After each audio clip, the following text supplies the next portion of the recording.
So yun, what's up guys? Nandito tayo ngayon sa Terminal 1 at ang oras po natin ay alas 4 na po ng madaling araw. So nandito po tayo ngayon at nag-aantay na po na tayo ng out. So nakikita natin yan, papunta na yan, ay pataas po yan, papuntang departure area. Doon po sa taas yan, doon sa pinakataas na yan, aakyat yan. At nandito po kami. Diyan kami pumapasok sa may terminal, sa gate 1 na yan, sa may malapit na so nakikita natin sa taas. Yan.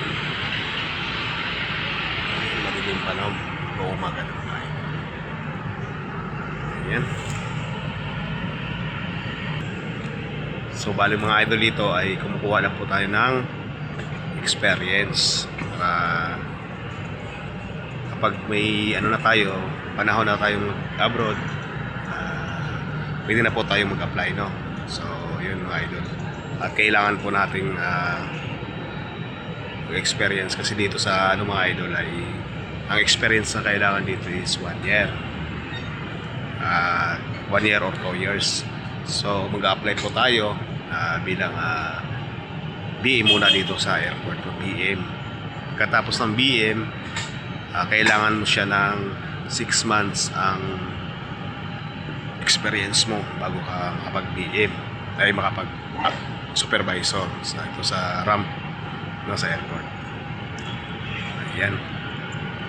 So nakikita natin yan ay mga paot na siguro yan o papasok na ayan. So tayo ay pauwi na mga ito. So nakikita natin gabi sa gilid. Ayan. Ayan. Morning po sa atin lahat. Magandang umaga po. So pag nakapala to sa inyo ang video na to, paki-subscribe po ng ating YouTube channel, no? Ayan. Yun lang po yung hiningin natin. O hindi mo kayo mag-subscribe, panoorin nyo na lang.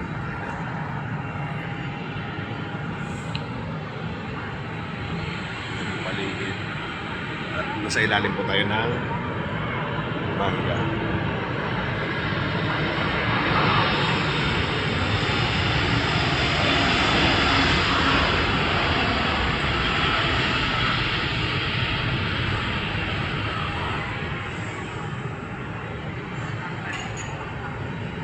Ayan.